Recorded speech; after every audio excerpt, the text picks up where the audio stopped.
Hey guys, so you probably heard about HEPA filters. Those are high efficiency filters that get tiny, tiny particles out of the air. But little life hack here, you just take a regular 20 by 20 inch box fan. You can get them at any hardware store, home supply store, whatever. And then you also buy an air filter. And you need to get an air filter that has a very, very close together uh, fibers that are going to filter out the tiniest particles. So you can read on the side, they have different numbers on them. And you want 20 inches wide. And then you can also get 20 inches tall. I got one that was 20 by 25, and you can see I've been running this one for about a month, and you see all the particulates behind the filter, and it kind of gives you, if you get a little extra, it gives you a little bit of room for comparison. And also later I'll be able to flip it over if I want to get a little bit more out of it. But some people say put them on the front and tape them to the front. So there's a little arrow on the side that indicates which way the air should flow. Down here it says it comes through here, and so this fan blows air out the front here. And you could tape it down on the front, and you'd have to tape it really tight against it. But what you can do that's even easier is if you put it on the back, you don't really have to tape it much. You just turn it on, and the suction will actually pull this in. So I'm going to turn it on. You can watch this little gap close. All right, put it on there, and it sucks itself to the edge, so it stays connected. And then what I like to do personally is just tape it on one side here, just like one piece there and one piece there, and you've got like a hinge.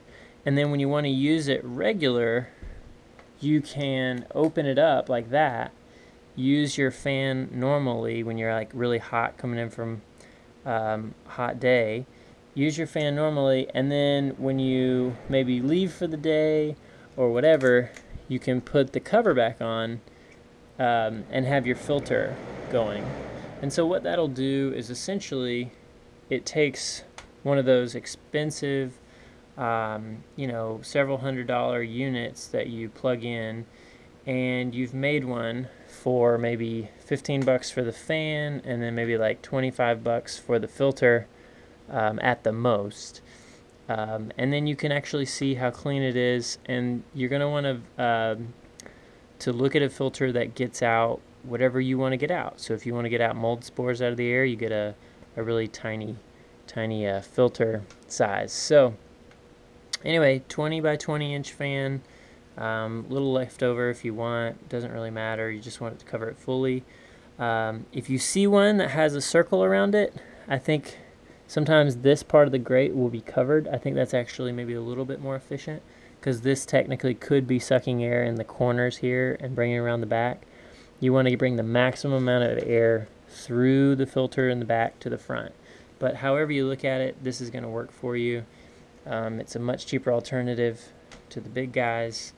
And then whenever you're maybe done with the filter, you have a regular box fan, which is a very multi-purpose item. You can use it if you have mold issues. Running this all the time will help keep mold out of the air. If you have an uncirculated part of your house, like a basement where I live, this is a great thing to do. If you have pets, this is a great thing to do, or indoor allergies, this will really help. And overall, it's just a much more low cost thing to do than to buy a big special unit just for filtering the air. So anyway, I hope this serves you well, and breathe deeply.